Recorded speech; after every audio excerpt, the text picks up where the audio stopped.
Welcome to the After Hours Experience Extra. I am TC Restani. I am proud to have my longtime close personal friend, unbelievable musician, the one and the only Don Schulze in the studio. What's going on, Don? A lot of rock and roll, as usual, you know. It is right. I've known you now for what, 34 years? Gotta be. 34 years, and we met on not the best terms 34 years ago. You actually accused me, TC Restani, of actually swiping one of your Star Wars action figures, and we had to have parents come over, talk to grandparents and whatnot. Well, it was sort of like you were the new kid in the circle. You had just been coming over to your grandparents' house in Massachusetts. Right. And who's this new kid who's into Star Wars? We had all been playing with these figures beforehand. And then all of a sudden, somehow miraculously, one of my stormtroopers goes missing. Or, in fact, my only stormtrooper goes missing. The only stormtrooper that you had went missing. And, of course, all fingers were pointed at yours truly, ladies and gentlemen, that I stole the stormtrooper action figure, which we found out wasn't the case. Because you and your family and all the other kids that accused me came over to my grandparents' house, who spoiled me rotten, and I had more Star Wars figures than I think than George Lucas did. Maybe. And we went upstairs, and but the mystery has not been solved. We don't. I mean, that figure still went missing. It still went missing 34 years later. I have a suspicion that it was one of two people. I think it was that kid, Arthur, who lived on the corner, or that Walsh kid. Well, I mean, it could have been Arthur. I mean, he was a creepy teenager hanging out with a bunch of, 7 and 9-year-olds. Right, and he was 14. Yeah, maybe even older. Yeah. What he was doing there, I don't know. Yeah, he wanted a stormtrooper. I guess. He never really expressed interest in it before, but it's possible. It is possible. Or we could blame you. My money's on the Walsh kid. Or your brother.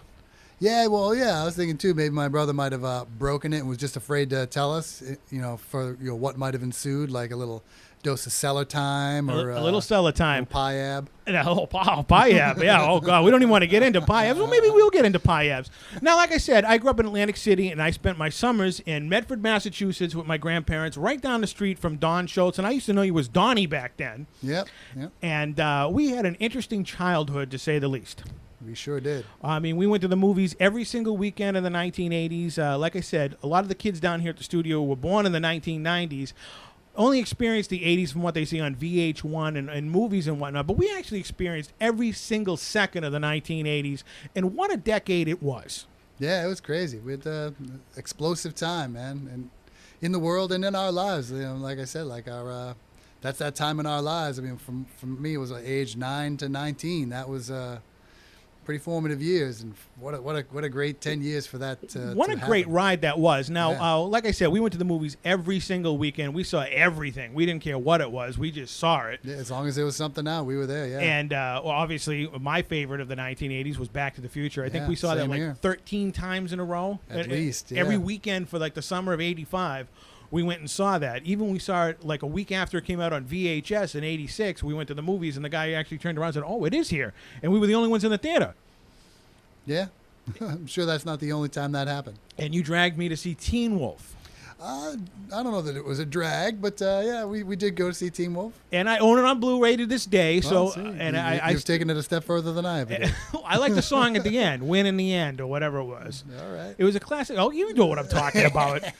Now, you became a huge Michael J. Fox fan, correct? Like anything in those years, there were quick obsessions. That I was a big Michael J. Fox fan for a year there. Yeah, when that was the big thing. You named your son Alex. Oh yeah, I didn't even think of that. Yeah, Alex P. Schultz. I didn't think of that. Really? No. Was there the reason why you named your son Alex? Subliminally? Well, I don't think that's it. It's just that my wife would not agree that Han Solo Chewbacca Schultz was a good name. Well, I think that's a perfect name. I think it's a great name too. Maybe we can work on it. Maybe work on a little name change later on. You could have been Bob A. Schultz. Boba. Yeah. There you go. That'd be good. Well, you're still young. You can have some more kids down there. Bob A. Schultz is coming soon, ladies and gentlemen. But like I said, the 1980s, what were some of your favorite things that we used to do growing up in that crazy neighborhood in West Medford, Massachusetts? Well, we did a lot of riding bikes. We did. Setting up jumps. Those are the good times to where jumping over stuff is good, and what would be better than jumping over stuff than jumping over the neighborhood kids. And obviously the ones we didn't like were always out at the end. And we did hit a couple. It's a miracle that none of us are paralyzed at this day. Yeah, we never even broke a bone. No, I've never broken a bone in my entire life. I mean, we may have gotten cuts and scrapes and Sure, whatnot, sure. but we never, injured anybody or injured ourselves. We went through bikes like, a hot We bike, sure did. knife through butter, Yeah, and yours got stolen. yeah, that did. Your Team Murray X20R, X20R. and you had a Huffy like I did. Sure, everybody. Who didn't have a Huffy? And what were the things you had to do to a Huffy as soon as you got it? You had to take that plate off the front with Right. the number, that said Huffy. I always took the chain guard The chain off. guard off and the kickstand. Oh, the kickstand, yeah. You the could jumps. you couldn't have the kickstand. Well, because it would always loosen and it would come down, and it just wasn't good for what we were doing. And what we were doing was basically destroying bikes. And how many times did we have to get our handlebars welded because they that wacky guy Tom who lived down the street. right from you. that dude had a lot of little iron sheik medicine going on Yeah, upstairs. I think so. And he was a welder, and he welded our Yeah. handlebars because it was Because always getting They stripped. would always get stripped, yeah, because we were just lunatics. And we're like, is there a way we can keep these in place? He's like, I could weld it. Yeah, and then you had yours like welded way down too, Well, they were way forward because I got the big knobby knees, so I was always bumping the handlebars. and no one could ride your bike other than you Yeah, well, because it was good. just like obvious. It was like a circus bike. Hey, it felt good to me, man. Well, it felt good, and we used to get some hang time on those Oh, yeah. jumps too. Especially when we put a booster on the end of the ramp. That's right. What was the booster? Usually a stick. It's a piece of wood usually Yeah. And it did that we imagined like would somehow kick the tires up just enough to alter our trajectory. It did absolutely nothing. It did nothing. It did absolutely nothing. Now, we were talking earlier about actually writing a screenplay about our childhood because no one would believe the fun that we had, and it was just like this one little block area. It was kind of reminiscent to like the Christmas Story a little. Sure. I mean, we had bullies in the neighborhood, Who didn't? and we had two of them, and we had they Well, two main ones. the two main ones, but the other ones didn't count. But we had the Right. two main ones that actually. Dickie and Scotty. Dickie and Scotty. Oh wow! The I Imperials. haven't said that name out loud in about 25 years. I Dickie, still got a funny feeling in the pit of my stomach when I said it. are they on death row right now? I don't want to know, man. Well, they should be after what they did to Goliath, our go-kart, which was named after what? The giant intelligent truck that was the sworn enemy of Kit on Knight Rider. That is true, and I'll never forget it. You and your father worked on that thing for months. Well, we all did. I mean, you remember, like every weekend we'd just kind of get together. And then we would draw like the pictures and diagrams, like how we wanted it to go. And right. my dad, kindly old gentleman that he was, like tried to make our dream a reality. And rather than just doing it for us, we did it all together and like really, had a team effort and made a really cool go-kart, we thought. And it was a really good go-kart, and it was obviously that good. It was destroyed by the punks in the neighborhood. Yeah. And your father kind of decapitated them off of, he clotheslined them off Yeah. of their bike suit. And if that happened today, he'd be doing life in jail. Well, I don't know about life, but yeah, there would have been probably some lawsuits or something. Right, but back then, I believe it was 1982 or 3, something like could that. have been, yeah. Where it was allowed. Yeah, well, You destroyed our property. You came in on your property, stole something that we built, and destroyed it. Yeah. So they should be on death row for that. And hopefully they are. I hope if you're listening out there on death row, Dickie and Scotty. I forgive them. I think that the lives that they, I'm sure, lived after that was punishment enough. I don't forgive them. So unbelievable, because he used to chase me home every time, and we never actually blame them. They could have stolen the Star Wars figure. Maybe. Yeah, they were scumbags enough. They sure were. I'm still afraid to walk by Tontine Street. Oh, man. you kidding me? I mean, I drive by that old neighborhood every once in a while. Yeah, I me won't get too. out. Oh, yeah. I mean, I'll drive by, where we used to do crazy stuff on bikes and whatnot, and skateboards and all that other stuff, which was crazy. I mean, remember the water balloon fights we used to have in the Oh, neighborhood? Yeah. Those escalated pretty quick. I mean, your mother and father would go to work, Yep. and And every foolishly kid left me in charge. right, yeah. And how old were you at the time? Like 13? 12, 13. Yeah, right. And you had your little brother, Yep. and we would have. It started off as crabapple wars. Yeah, because we had that big wide open field that just Right. had the crab apples everywhere and grasshoppers. And grasshoppers, and they had crazy forts that you would go in and Oh, yeah. sabotage and whatnot. Well, But and then it escalated to water balloon fights. Those were hot summers back were, then. yeah. And we would have these mad water balloon fight wars. And one time we ran out of balloons, and your brother, the genius that he is, goes, "I got an idea." And you want to tell him what that idea was? Well, Well, first of all, I don't think we actually ran out of water balloons. I think we just decided that what would be even cooler than hitting someone with a water balloon.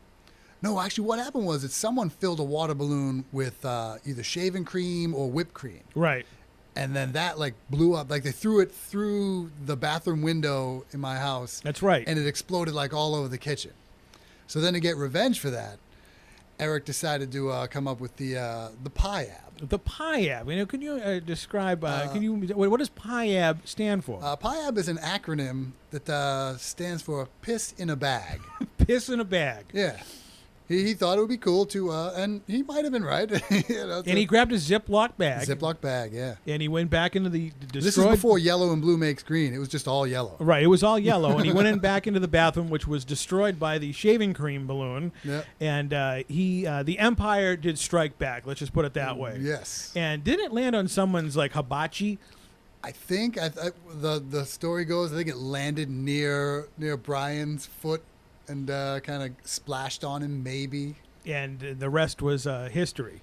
Well, no. No. There was the sequel. There was the sequel, the PIAB. Which was the SIAB. I don't think we need to explain what that was. Yeah, but just say PIAB was number 1, the SIAB was number 2, and once again, a creation of your brothers. Yeah, he was the only one who had guts enough to do it. Yeah. Or he was just young enough, stupid enough to do it. And we tested it out. Do you want to remember what we tested it out on? No, I don't remember. You, by all means, refresh my memory. A train.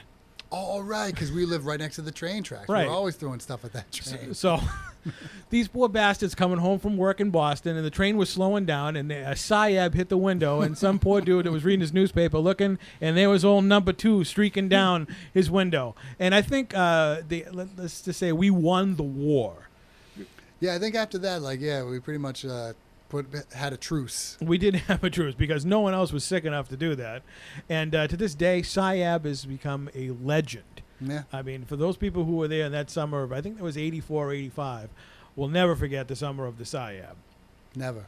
And you were like an electronics guy, and you started making these weird little like razor blade weapon things that were, to intimidate them, but they wouldn't cut a piece of paper. Well, no, that's not true. Well, it was more like we were into the sci-fi stuff, and we were watching Doctor Who, and that's right.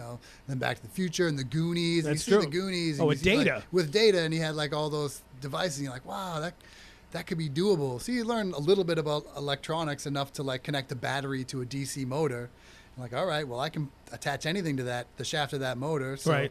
It started with the Ace Whip. Oh, the Ace Whip. Where I just took a wire and like sharpened the end of it so it would spin around like deathly slow, not fast enough to really hurt anybody, but we imagined it was a lot more intimidating than it was. It was like Indiana Jones's whip, but when attached to a DC motor. Yeah, and it just spun around, looked like a really cheesy fan, and of course you strap it to your, utility belt. To your utility belt, and then that was followed up by the Ace Chop, where I got a piece of sheet metal and cut it into almost like a ninja star. That's right. And now that that we could have gotten some serious trouble for. Right. Because that could really be a weapon. It was a weapon. Yeah, I guess it was. I mean, you got cut. I got cut with it playing with the thing. Yeah, because we were like, will it cut anybody? And it was in that little black utility box. Yeah, you get a general plastic housing. Right. Different sizes at Radio Shack. Radio Shack, yeah, right. That was the place, dude. Which we used to skateboard to many times. And they never believed me because they would always ask, what's your address? And I lived on Circuit Street. That's true. You did. And they thought I was making it up. But no, it was a real place. You lived on Circuit Street, and you were always buying circuits and whatnot. It was crazy. Didn't we call ourselves the Loonies for like a weekend? We were the Loonies. Right.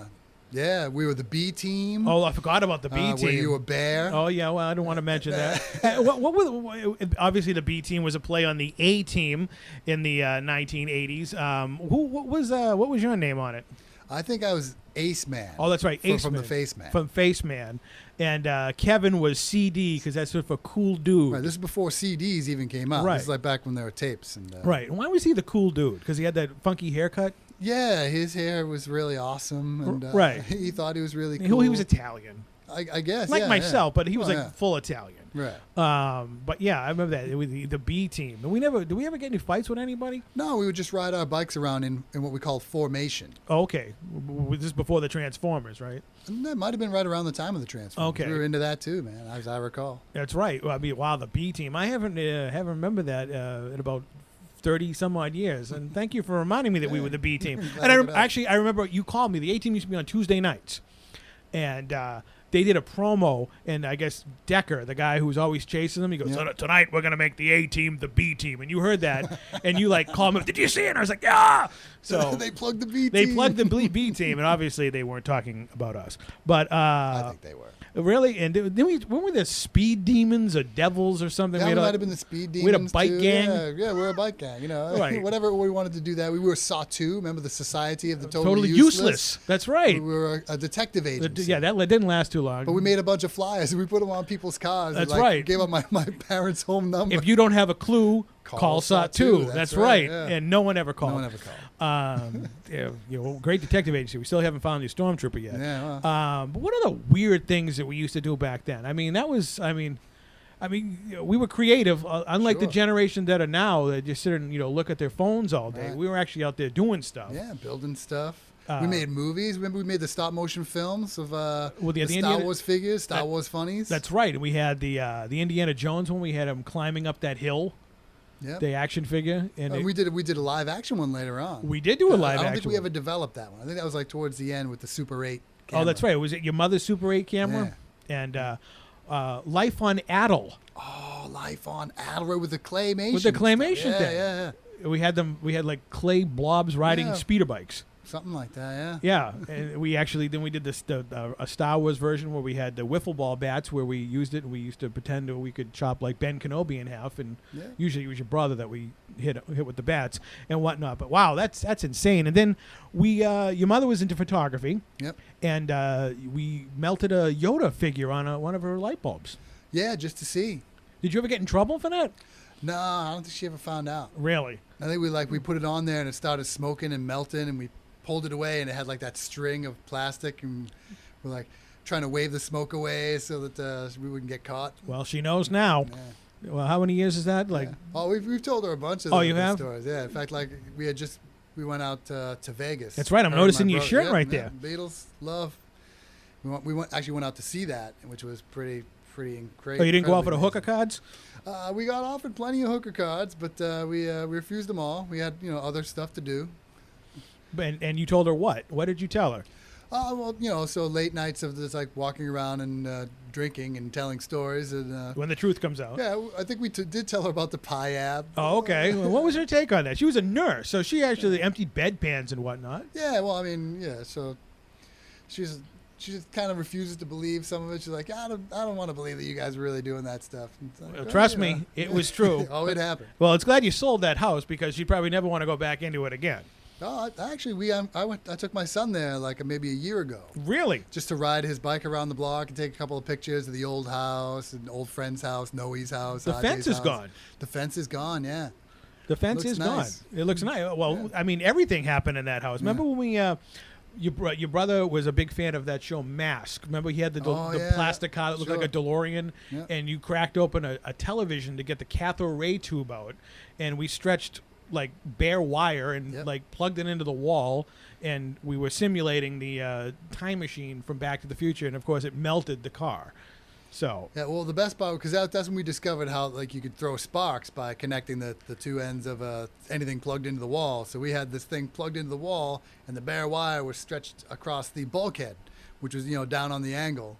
And we just let the car go, and it would connect and throw sparks and blow out the power in the house. And we'd go and reset the circuit breaker. well, we did that stupidly. I'm surprised none of us got electrocuted. We wanted to do lightsaber battles, so we Oh, used yeah. forks. Yep. And you know what was protecting our hands at the time? Yeah, socks. Socks.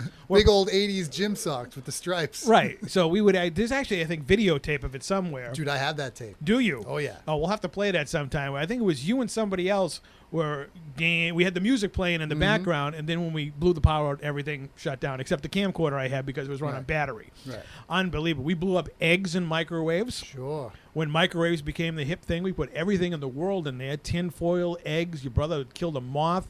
I'm surprised that house didn't blow up. To be honest with you. Yeah, not for lack of trying. No, I mean every weekend we were in there doing something. Remember the Freitag movies Of course, where I jumped out the window? you did jump out of the window of Yeah. your house. Because that was our version My own of stunt. our Friday the 13th movies, and great sound effects. When we were breaking someone's neck, we had a Yep. kid off camera cracking a stick. So, I mean, I don't think Industrial Light and Magic has anything to worry about. Skywalker Sound. No, Skywalker Sound did not steal any of the... Ben Burt wasn't on set. He was not on set that day. But those are great movies. We filmed one at your original house, and then when you moved, we filmed it... the sequel. Because you had woods right near your new house. Yeah. That was the cool part about it.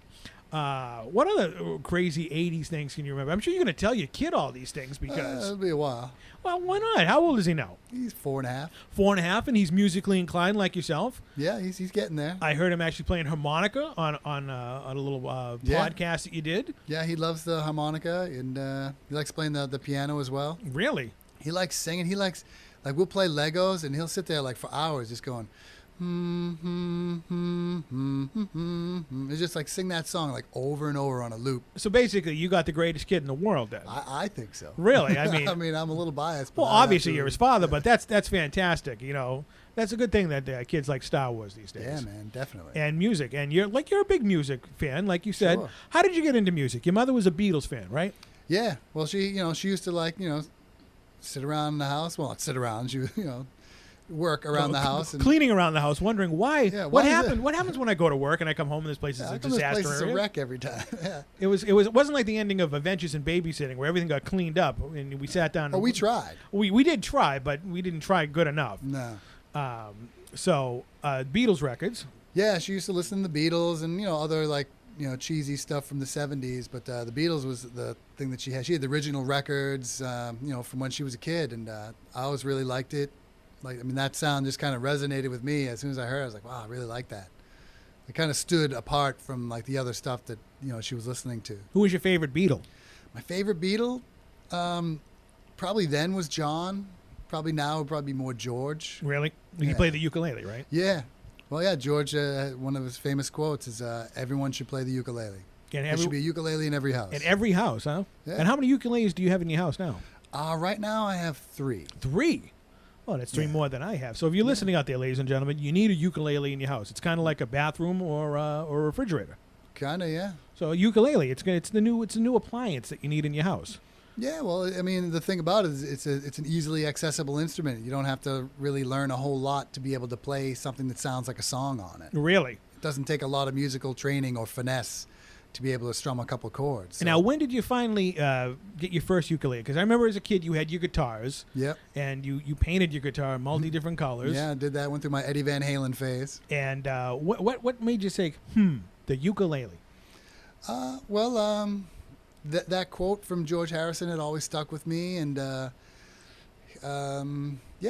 remember my first Father's Day, there was a sale at Daddy's Junkie Music, which is no longer in business. But so I went there, and I didn't really know if I was going to get anything. I didn't have a whole lot of money, but I saw this wall of ukuleles. I'm like, it was like a sign. It's like, now there's the light came down and said, now is my time to get a ukulele. And they're right there on the wall, and I tried one out, and it had a little diagram how to tune it and play it. And within minutes, I was playing the songs that was being piped in on the radio. So I was like, yeah, it's a perfect fit. I had to get me one of these. Now, what does a ukulele usually run? The one I got that day was $80. Oh, well, that's not bad. No, not bad at all. Unbelievable. Now, your name is Don. Yeah. You made the reference to Don Ho. That reference has been made. Because I remember him on the Brady Bunch episode. Sure, where he lent that other guy a tonsil. He did. Yeah. Unbelievable. You're right. South Boston Jeff would actually love that reference because he's a huge Brady Bunch fan and can quote it all from every episode. Well, who couldn't? Obviously, there's a few people on the planet. Maybe the Partridge Family people didn't really enjoy the Brady Bunch. Yeah, they were us rivals, like the Beatles and the Stones. Right. Obviously, which was better, the Beatles or the Stones? I like the Beatles better. It's hard to say who's better. It's really who you like better. I think the Beatles had better songs, had a better message. Right. Now, overall. you've seen Paul McCartney a bunch of times, right? I saw him once. Oh, well, that's a bunch of times. At Fenway. It felt like a bunch of times. He played everything. That guy was a powerhouse. He was here not too long ago. Yeah, he did Fenway again a couple months ago. Really? Now, what was that like? I've met most of the cast of Star Wars, the big 3, and everybody in Back to the Future. It's an unbelievable feeling going, wow, that's really them, right there. Yeah. What was that like going to see, as a Beatles fan from adolescent age, seeing them when you're an adult? Well, it was amazing, and I went with my mom, who had never seen the Beatles even from back when she was a kid. So really, for us, it was both of our first experience, seeing a live Beatles, as best as it could be. Right.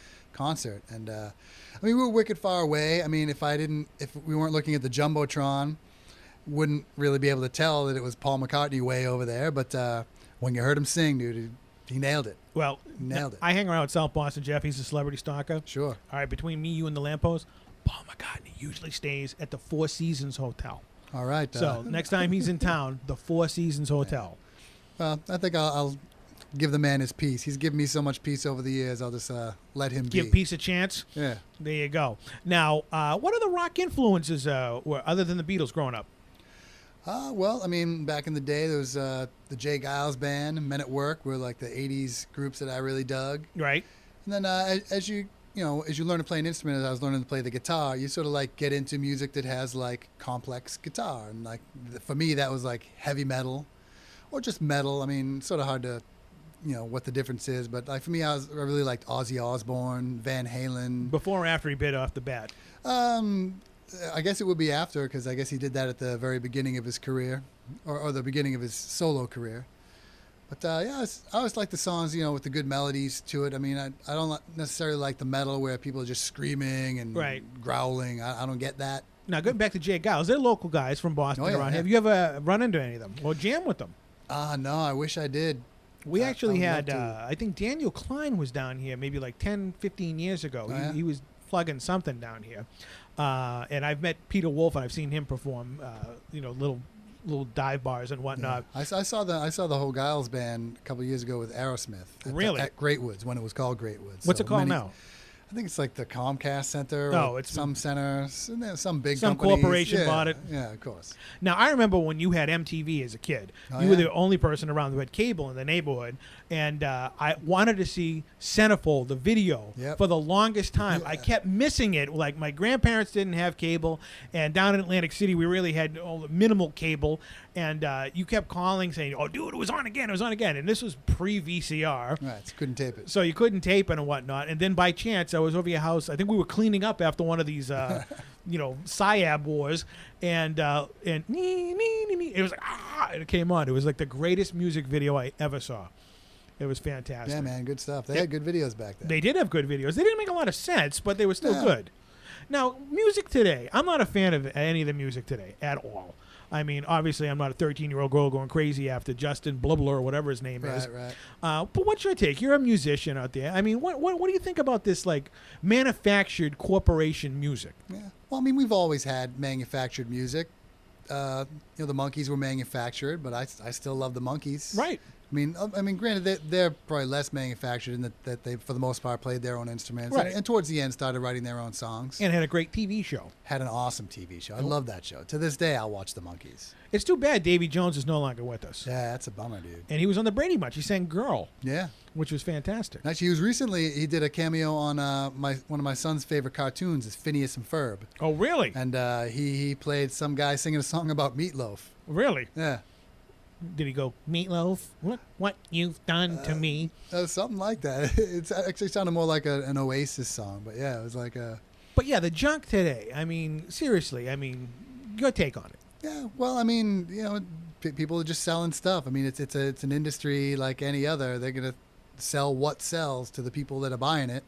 People that are buying it are the people that got money to blow, which are usually young kids that, just want something that sounds good to them, so they get sold this thing that they're told sounds good. But realistically, and good-looking kids that can sing well. I mean, these guys aren't bad singers. I mean, auto-tune helps a lot. Right. Having a good producer and a good songwriter to write your songs for you helps a lot. But and a good PR department. A great PR department, sure. Marketing campaigns and all that. But here we are, 50 years later, we're still talking about Elvis and the Beatles and whatnot. Do you think 50 years from now, your son's going to be talking about Justin Bieber? I'm hoping my son never finds out who that is. Good parenting there. But you know what I'm talking about. There's not longevity. Who was big 20 years ago that no one even remembers? Yeah, 20 years ago. What, like that'd be the 90s? Right. Can you remember anybody from the 90s? Well, I mean, you got Nirvana, Foo Fighters. Those bands are still, well, Nirvana's not still around, but they're still like spoken of in reverent tones. I mean, their songs are still played. But most of them is because of controversy surrounding them. Well, I mean, yeah, I guess. I mean, Elvis, everybody, I mean, they still play his Honolulu specials on Sure, TV, yeah. and everybody talks about Beatles on Ed Sullivan Yeah, but and Elvis whatnot. was a marketing gimmick too. I mean, he didn't write most of those songs. He didn't even play the guitar most of the time. You know, he was just a good singer, a good-looking dude who could sing well and dance well. and probably pretty the much- most that's been the impersonated formula. human being on the planet. Gotta be. I mean, my favorite Elvis impersonator is the Honky Tonk Man. Oh yeah, he's classic. He is classic. But, I mean, you were in a band. Your first band, your money gigging band, I'm looking Yep. for my notes here, was a band called Führer. Yep. The unfortunately titled Führer. Now, was that like a German influence because your last name is Schulze? No, but we got that a lot. That actually kind of hindered us even more. I mean, basically we were looking for a name, and we picked up a thesaurus and looked up the word excitement. We wanted people to think we were exciting. Like, it'd be exciting to come see a show with these guys. And we saw the word Führer. We didn't know what it meant. And we're like, oh, that means excitement? Cool. We wrote it, and it looked cool as a logo. And how did you spell it? F-U-R-O-R. F-U-R-O-R. Yeah. Now, when you went home writing these things, didn't your dad come up and you say, Don, do you know what that means? Nah, he pretty much just kind of left us alone to our pipe dreams and schemes. And just laughed. Yeah, pretty much. So yeah, you got flack for that. And did you ever think about changing the name of the band? Not really. We kind of like, you know, once we found out what it meant, and you know, the whole Hitler thing, and you know, it's still a word. I mean, you do see it in the news, not related to Hitler, Right, You of know, or course. some sort of like hubbub over something. Right. So we kind of just like try to ignore it. I mean, we didn't really take it, you know, so far. And this that, was you know, it back in gonna the be a day big when deal. PC really wasn't, you know, in flux like it is today. Yeah, it was starting. It was just starting, but back then no one really cared. Nah. I mean, half the people didn't even know what the word probably meant anyway, other if you were over the age of 20 maybe. Right. So that was unbelievable. Now you got paying gigs. Now what was that like, going from like playing in your upstairs bedroom Right. to being in front of, like, you know, a couple hundred people on stage? Well, I'd like to imagine it was a couple of hundred people, but more it was like a couple dozen maybe at most. It was cool. Yeah, I mean, it was fun. I mean, you know, nerve-wracking because you want to play well. Mostly the people that are there are your friends, Right. you know, and a couple of other random people. And did you play any of the major clubs around here? We played the Channel before it closed down. Before it got- That's a cool one to have under I the was belt. actually at that show. I bet you were. It was yeah. a Sunday afternoon, if I remember. It could have been. I yeah. believe it was. I don't forget things. So it was Yeah, like clearly, I think it was Steel's happened. I think it was the summer of '91 or '92, something like that. Could have been. Yeah, that was like right towards the end, Right. right before I left the band. Because my co-host, Colonel Bull Montana, was actually a bouncer at the channel, All right. and all the acts knew him. Roy Orbison was a big fan of his and used to take him out all the time. That's an actual true story. And James Brown. But why'd you leave the band? Just kind of wanted to do other things. I wasn't really so much into like the style of music we were playing. I started getting more into acoustic music and just kind of like singing my own songs. Now, isn't it always, if you're in a band, someone has to leave, or it's really not officially a band? I guess, yeah. So I you mean, were the guy who had to leave, go on your own. I suppose, yeah, I was that guy. And you left kind of too early, because didn't they open up for Weird Al Yankovic Yeah, my idol, Weird Al Yankovic, they opened up for. on Salisbury Beach? And I remember you and I went. It was free. Yep. We went to So it, we went. and it was a fantastic show. Now, did he play Yoda? Ooh, I don't remember. I think he might have. Because that's the only reason I went. I mean, we were huge Weird Al fans, Yeah, obviously. oh, yeah. But I was, I remember the little tiny dressing room they had. Yep. It was like a hole in the wall. Yeah, well, I remember like from playing there in Führer, being in that dressing room, and then like imagining like Weird Al's in that dressing room where I was. It was Right. Like And that place was packed that night. it was packed, yeah, and it was a big place too. It was like a big wide open floor. I mean, you could probably fit maybe like 200 plus. It looked like an abandoned arcade. Kind of, yeah. If you took all the video games Right. out of it and just had the straight floor with a stage on one side, yeah. But that was that was a fantastic show, and I actually got to meet Weird Al. We chased him down to his bus, Yeah. and he had his little groupies with him. And that bus was fantastic. That was a great show. Remember the guy? Were you in the car when I think it was your friend Marcello? He brought a weirdo friend of his. Oh, Reno. Not my Reno. Well, there was some other Reno. That's right. There was two Renos. I remember that. There was like in that area there was two Renos. The Reno who was now on my show. Well, there were three Renos because Reno was the name of the drummer of Führer. Well, I didn't And then know- there was another crazy Reno who would like dance, like break dance. Right. He was an older guy. Yeah, And yeah. he always wore like a stocking cap or something. Yeah, like a sweatband. And he vanished Oh, did during he? the day. I don't know if I was in the same car with you, but we were leaving Salisbury Beach going down 95, and I saw out of my peripheral vision, I go, there's that dude walking on the highway. And they were like, no. And we backed up, and sure enough, he was like floating away. He was a little out there. I guess if you're named Reno, you got to be different. Apparently. So that was the two things I remember that day: meeting Weird Al Yankovic and finding that dude Reno on the highway. That was an unbelievable journey of it was weird. Let's just put it that way. No pun intended. Night, man. Weird Al, man. That guy puts on a great show. I mean, like in a small club, he put on like a stadium show inside a small club. I'll never forget that. He didn't like trim it down. Every show had a costume. He put on the fat suit for fat. That's right. He was spraying blood for like a surgeon. It was insane. And he he never missed a note. This is before auto-tune. The dude has pipes of gold. He was a professional. Oh, it didn't matter if there was 10 people or 10,000 people. He put on the same show. And that night, I will never forget. That was one of the very first concerts I ever went to, and it was Weird Al Yankovic. Which was fantastic. Not a bad start. No, it wasn't a bad start. I'm actually going to meet him at the end of the month. Oh, no way. He's doing an autograph signing. Can you get me in on this? He's going to be doing an autograph signing down in New Jersey at this big... Your hometown? Well, yeah, I'm from Atlantic City, the cool part. This is like Parsippany. This is like the northern part, like, kind of like the suburbs of where like the Sopranos would have been. Right. And he's going to be down there doing an autograph session. It's his first one ever. Really? So I already got his autograph, but I'm going to go down and see if he remembers playing up at Salisbury Beach. I mean, how do you forget that? Yeah, I don't know. I mean, he's probably played a few shows, but I'm sure that was a memorable one. Right. I mean, I know he does a lot of things with the 501st. You know who they are? The 501st. Those are those clone troopers. Right, the guys who are in the Star Wars costumes. Right. Every time he goes up in Manchester or whatnot to play, they always go out on stage when he does his Star Wars songs. Oh, right, yeah. The long time ago. Right, Miss American Pie. And this here Anakin guy, yeah. And love that song. So he's out there. So Weird Al, you're out there. My buddy Don down here wants to do a duet with you or something. Oh, that would be amazing. What's your favorite Weird Al song? I loved Yoda. I liked, what was my favorite? Calling In Sick Today was a great one. What about Dare to Be Stupid? Dare to Be Stupid was great. That whole album was great. Now, did he actually have to get permission from... I know he spoofed it in one of the videos where he went, met Michael Jackson and whatnot. Right. But do you think he had to get permission? It was a spoof, so there wasn't really any copyright. Well, I think the way it works, because I had seen a documentary, because remember there was a big controversy, that guy Coolio, some rapper Weird Al covered some Coolio song. Right. And I guess it was against the guy's wishes. Because I guess it was a song about like some guys that had, passed away in Coolio's life. So he took it pretty seriously, and Weird Al kind of made it like a funny song about it. And but I guess he doesn't need permission. He just has to pay the copyright fees. Oh, okay. And let's face it, Weird Al's bigger than this guy Coolio. Yeah, I mean, in the grand scheme of things, yeah, people are going to remember Weird Al more so than Coolio. Although he had a fantastic haircut, that guy, if you remember. Did he? Oh, yeah. Well, I wasn't really into rap. Only rapping I know is Christmas rapping when I unwrap the gifts at Christmas. That's about it. And that rap in the middle of Lopty Neck where C-3PO, Elbow Chaka Lue, Knock Him Money Way, Coca Keka Wazin, K Wazana Princess Leia. Yeah, Bizu Lugu, Yakanaking, Kaloba Master Luke. Yeah, of course. Wow. Yeah, that's going way back. We had that on 45. Do you remember we played that all the time? Yes, we did. 45. For those people out there, what is a 45? Because we have younger viewers out there that have no idea what record speeds were.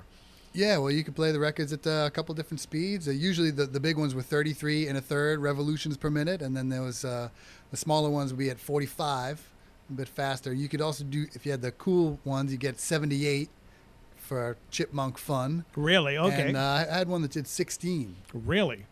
For Darth Vader lows. Now, did you ever find any hidden messages in any of these songs? No, I did play some of the Beatles records backwards, and you did hear some of the backwards masking they did on the White Album, like Paul is dead, miss him, that kind of stuff. Now, what's your theory on that? If Paul is dead? Well, the whole Beatle, gimmicks that they used to do. The whole thing?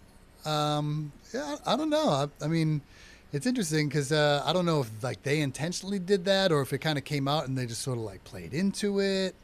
I mean, I'm pretty sure Paul McCartney's still alive. The guy I saw was spot on. You sure it wasn't that guy Billy Shields or Shields, whatever his name is? Yeah, Billy Shears, right? Yeah. Supposedly the guy who replaced him. This is crazy. There's a couple of crazy websites that like really take it deep and like show you these pictures of like the four Beatles on the stage, and you see like Paul is like clearly taller than like say George, and then another picture he's like way shorter, and like just like other weird stuff, like the shape of the chin and like other weird things that are supposed to be like telltale signs. Well, one of the weird photos, you probably saw this, they had a picture of John Lennon And I think this is maybe like 15 years before he was assassinated. And there was a sign behind him that says the best way to go is MDC, Mark David Chapman. Right, yeah. So unless they were, marketing geniuses before anybody knew what marketing geniuses were, or this is just some weird, strange coincidences. Yeah, well, I think the universe is full of weird, strange coincidences. You've met Bull Montana. Yeah, so. well, there you go. Now, Case in point. That's fantastic. Now, the ukulele, we're going to hear you play it after we come back from this commercial break. What is are there other ukulele experts out there other than yourself? Oh, there are experts, sure. Dudes like Jake Shimabukuro. If you ever see that guy play While My Guitar Gently Weeps on the ukulele, the guy shreds it. That guy I think is like the tops. He's like the Eddie Van Halen of the ukulele. Yeah. Another guy named James Hill's really good. I mean, there's this big resurgence now in the ukulele, so a lot of people are. What brought it back? I don't really know. Was it you? Yes. When you were on the show earlier this year, I think that's what it was. Maybe. I'd like to think that I was on the forefront, but I think probably I'm just riding the wave like anybody else. I'm no pun enjoying the intended, ride. because it's from Hawaii. Yeah, right, yeah. Is that where it originated? Yeah, apparently that's where the ukulele comes from. It's actually pronounced ukulele, and ukulele in Hawaiian means jumping flea. Jumping flea. Yeah, because it's tiny like a flea, I guess. Okay, and they jump. Apparently. Okay, you learn something new every day, ladies and gentlemen. Jumping flea. Now, you mainly play this down at Hugh O'Neill's, correct? Yep, yeah, they do an open mic there every Wednesday night at 9. And I've been going there for years. Must be over 12 years now. Really? Yep. And you're also a teacher at BMR Music? Yep, BMR Music on Salem Street in Malden. I've been doing that for about 12 years too, yeah. You're a graduate of Berklee School of Music? Sure am. And went right into teaching music, right? Yeah, living the dream. Well, like we said, me and you are the only people that in our clan that grew up are living our dreams. I'm doing nonsense on television, and you're doing music all over the place. Exactly as the universe intended. Really? You think so? You think I that? think so. You think that was it, huh? Kind of like Killer Smurf Day, right? I don't really know about that. Well, we'll talk about that on another future episode. This is a family program here. But we're going to go to a big-time commercial break, and when you come back, you're going to be playing a song which was inspired by what? It was inspired by the open mic and the fact that we've had it at many different venues, and so in the chorus I sort of list all the different places that we've performed at, and just like anything like a show, when people get together, some people dig it and keep coming back, and you just get this crew of regulars. So it's a song about the regulars that show up at the open mic. You ever played on a subway platform? No, not you need a permit to do. Oh, that. you do? Yeah, you gotta pay for that. How much is a permit to that?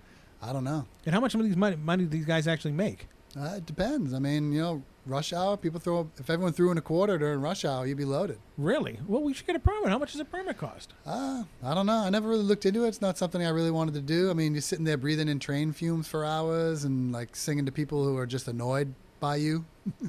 Well, there is the third rail you can push them on. Well, yeah, it's kind of not my style. Well, that is true. Did the music make you mellow? I'd like to think so. I mean, the message of the Beatles and love and peace. You've always and been a love is all mellow you kid, need. Yeah. even when we were younger. Well, except during the crazy parts, but I was never, I don't think, too mean-spirited. You never got in fights or anything like that? Well, there were fights, but, I never really instigated it. Unbelievable. All right, so what we're going to do is we're going to take a big-time commercial break. When we come back, Don's going to be playing the ukulele. Hi, this is Claudia Wells. I played Jennifer Parker in Back to the Future. How about a ride, mister? And you're watching After Hours with T.C. Restani.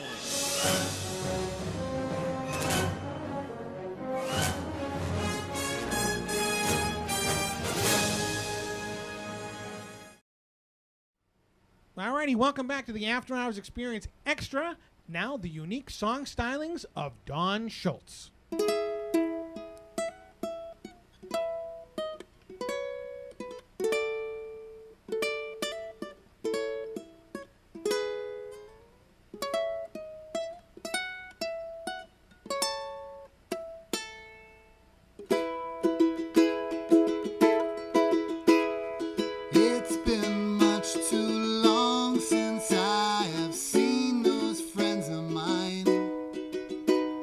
Singing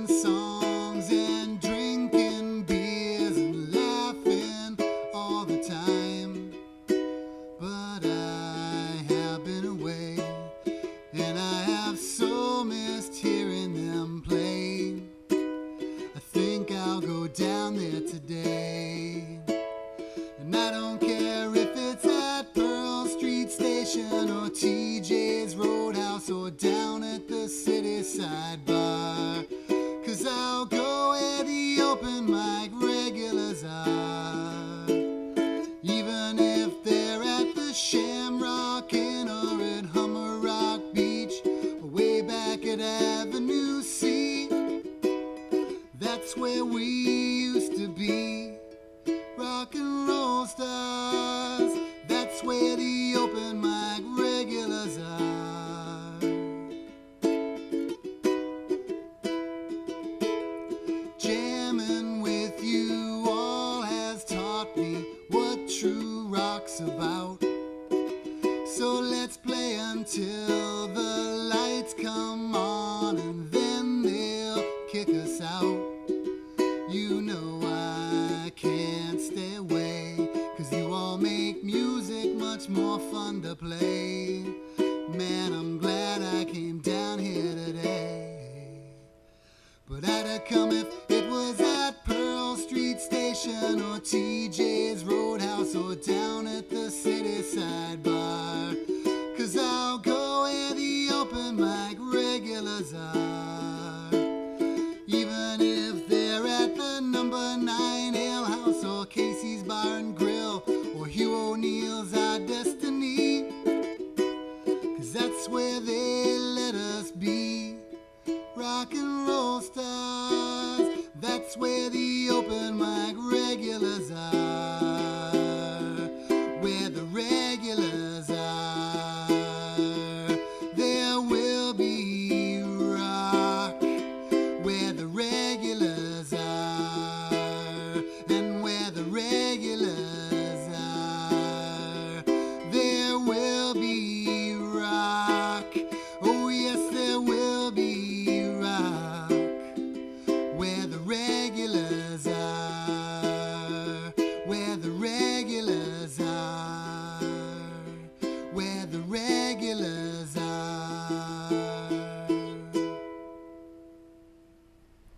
Well, that was unbelievable, man. Where the Thank regulars are down there. It's kind of, was that inspired by Cheers? Well, you know, in the Cheers is, you know, a group of regulars that gets together at a bar. Yeah. Unbelievable. Now, how long did it come up take you to write that one? To write that one, not too long. Usually, for me, like the best songs, I think, sort of like come together pretty quick. Yeah, I just remember like that one I had written. I hadn't like been to the open mic in like a couple of months. I just had other stuff going on. I just kind of missed it, so I like, wrote a song about it, and then with the intent of going down there and playing it. And Now, do you play it at every open mic night? Or is it your swan song when you go off stage? not really. Play it pretty often. A lot of times I'll open up with it, and just kind of like just to talk about the open mic and how much I love it. What was the very first song you ever wrote?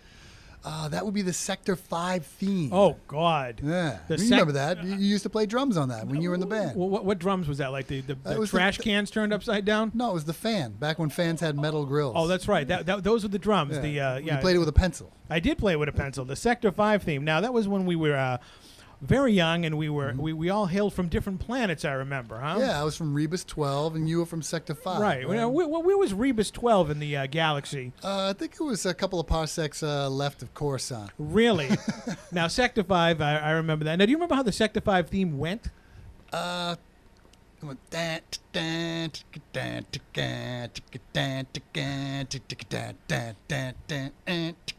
kind of that was the riff. Were there any lyrics to it? I don't think we ever wrote any lyrics. I think it was an instrumental. It was just an instrumental. Inspired by John Williams, obviously. Yeah. The Sector 5 theme. Well, maybe when you come back on the program, you can actually... now, do you need your electric guitar for that, right? I could probably play it on anything. Really? Well, we'll have to do that on the next show. We'll have to reenact the Sector 5 theme. Maybe we'll write lyrics to it. Okay. We'll update it. I'll let you and Alex take care of that right there. Sure. Who else was in that band? How many people were in that band? Because I really don't remember it. I think it was really just us. That was it? Yeah. We might have maybe Kevin Aurelio played something. Really? Well, okay. Well, he was cool dude. He was a cool dude. He was cool dude. Now, you ever see anybody from the neighborhood? I associate with your brother. I've seen him from time to time. He was a huge wrestling fan and whatnot. Oh, yeah. But other than that, any of those other kids in that neighborhood, or are they just all in our memories? Yeah, they're all memories. Although a funny, weird story is, You know, I lived on like one corner of, if we imagine the block of Circuit Street as a rectangle. And Right. I was on like the lower right corner, we'll say. Across the street from Vivid Red. Across from Vivid Red. And on the upper left corner was a young girl named Timothea. Right. And years later in high school, I ended up dating her. Really? Like for a couple of years, yeah. And we didn't even know. And she's like, yeah, I grew up in West Memphis. I was like, I grew up in West Memphis. She's like, I was on Circus. I was on this street. It's like, wow. How did we never run into her? Because we kind of lived on that street. Yeah, we did. I mean, Literally. Yeah. Well, I mean, she was like maybe 1 or 2 years younger. We probably might have seen her. She didn't know the band of wackos that were. I mean, there had to have been like 5 or 6, 7, 8 kids that were always around your neighborhood. Yeah, her parents were probably smart enough to kind of keep her inside when they saw us coming down the street. That is true. We were riding our Huffies or Teen Murrays or our skateboards we or were whatever. riding in formation. We Get were out of the way. Get out of formation. Here comes the B team. But yeah, I mean, I have never run into any of those kids ever again. Yeah, I haven't seen. Yeah, I mean, obviously I see my brother all the time, but none of the other kids that used to live there. Really? That's strange. It's kind of like the ending of Stand By Me when Richard Dreyfuss was talking about the best times your friends in life were when you're 12 years old, and it's the truth. Yeah. I mean, if you told your son, are you going to tell your son any of these weird stories that grew up? Any kids in his neighborhood that he can have adventures with? Probably, yeah. There's a few kids. Yeah, we live in a nice, quiet neighborhood. I'm sure there's going to be plenty of silliness going on. Right, because you don't hear that anymore. You don't see kids playing in parks anymore, or kids doing fun things. They're just sitting in their video games or their phones or. Well, yeah, you get to that certain age where you just kind of don't want to do anything, I guess. There's a lethargy that sort of like comes over, tween-age and teenage kids. We never had that problem, though. No, because we always filled our time with doing stuff. We'd always create something. Right. We'd invent something and invent a premise, and then we're off. We're a detective agency this week. Right. We're a band next week. We're a band next week. We're forming in formation on our bikes. Yeah, we're filming movies. We always, wanted to do something. We're jumping our bikes over human beings. We're trying to do Chinese wheelies. You're blowing things up on your microwave or sticking transformers, not the toys, but little transformers in the walls and watching mushroom clouds happen in your hallway. Yeah, remember we had the campfire in my room. Oh, that's right. We did have that's on that video. I gotta get you that video. You got to get me that. The campfire in the room. We'll have to have a viewing party. Actually, you should put that on DVD before anything happens to it. Yeah, I definitely should. I mean, that stuff's 25 years ago. Do you guys do that here?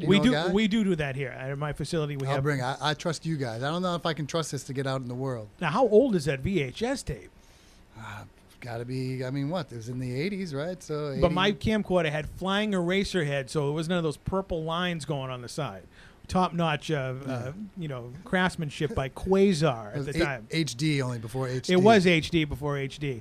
That's fantastic. Now, I'm serious. We should actually write a movie. All these people making millions of dollars on junk. We actually lived. We can't tell a good coming-of-age tale? That was a fun time back then. I mean, yeah. no one got hurt. It was all positive. People got, Psyabs thrown at them, but no pun intended. Shit happens. It does. Literally, and whatnot. So it was a fantastic time, and I'm glad my grandparents decided to move to Medford because the kids that in my neighborhood were boring. Yeah. So I mean, it was a fun time. I remember every time we went to your home, we pretty much just hung out in your house and played with Star Wars figures. It was boring. I mean, it was an escape coming to this. It wasn't. I wasn't the only one. Remember that kid Barry that used to show up? Oh yeah, he killed Brechner. Oh, he killed Brechner. That was my brother's stuffed frog. Yeah, they got stuck to a wall with a Rambo knife. Yeah, he's not walking around with this big knife. Right. Well, like I said, stuff happens down there. Yeah, it sure did. We should have a reunion. We can find anybody out there. If you're listening to this and you know who Don is out there, give us an email here at tcrestani @yahoo.com and plug all your upcoming gigs in your business one more time. Well, yeah, I work at BMR Music on Salem Street in Malden, Mass. And you can probably find us on Facebook at BMR Music Lessons. And if you want to learn the ukulele? Yeah, learn the ukulele, learn anything. We teach it all there. Right, and upcoming gigs, you're going to to where? Yeah, I got a gig with my buddy Marcello from Fuhrer. Oh, Marcello. Marcello used to give me those adult movies on VHS when we were in our late teens and early 20s. He did have quite a collection of those. He did have quite a collection. I remember going into the video store with him, and they knew him by name, and he was like 17. And they said, we got new ones in today. Well, that's because he had a beard. He did have a beard. He looked like he was 30 when he was actually 17. Like a Wookiee. Yeah. That's right. But yeah, so you're hanging with him again, huh? Yeah, we kind of got together at my 40th birthday party almost a year ago. We got together and sort of reunited the band, and just the two of us in an acoustic fashion, and we sort of dug it. So we got together. We've been playing a lot of the songs from the '80s, the music that we kind of grew up on in that time. You know, hair metal type stuff, right? Aerosmith type stuff. You know, the rock, the metal kind of thing. Doing it acoustically. So we've been doing that. So we're going to do that on the 26th of this month, the next Thursday. On the 26th of September? The 26th of September. That yes. is Bull Montana's birthday. All right. It is. Well, then we'll have to sing a song for him. It's out of Hugh O'Neill's? It is at Hugh O'Neill's. I'm going to send him down there. I'm going to send him down there. All right. He can jam too, because he used to be a bouncer, like I said, at the channel. Yeah, well, he jammed with me last time I was on the show. Oh, really? We sang a couple of Beatles Maybe you can songs, give him like a little tambourine or something. Oh, a tambourine. Okay, I didn't know what that. No. Hand motion well, was. the hand motion. We'll talk about what Bull used to do for a job many years ago. Oh, and tell Marcello that I still have his WrestleMania 3 VHS tape from 1987. If he wants it back, I have it still. Okay. So, and you don't have a website, do you? No, I mean, I'm on Facebook. Don Schulze on Facebook. I do have a YouTube channel where I have a couple of videos of random performances. Don Head Rocks. Don Head Rocks? Yeah. Is that anything like Max Headroom? No, people call me Don Head for some reason. Why? I don't know. Just a funny name that kind of stuck. Okay. I just go with it. There you go. It's Don Head on YouTube. Yeah. Fantastic. Now, any CDs? You working on any albums or anything coming out? I'm sporadically recording stuff in my home studio. You have a home studio, huh? Yeah. Well, I mean, a small one. It's not like Pro Tools or any kind of professional gear, but I've amassed some computer digital audio workstation equipment. Fantastic. Over the years. Yeah. I'm looking forward to coming down. Maybe we'll do a little segment down in your little studio. That sounds. You cool, and your yeah. son can play the next generation of Sure, Schultz man. playing. You can dress up as Boba Fett. Well, if you like, yeah. He says he wants to be a stormtrooper for Halloween this year. Oh, really? Now, classic or clone? Classic. Classic. You should. When we have the 501st down here, you'll have to bring him down. Oh yeah, let me know. We'll be all over that. It's going to be unbelievable. All right, my longtime close personal friend, one of the talented individuals on the planet, the one and the only Don Schulze. Thank you for being on the After Hours Experience Extra. Fantastic. Any parting words? Be excellent to each other and party on, dudes.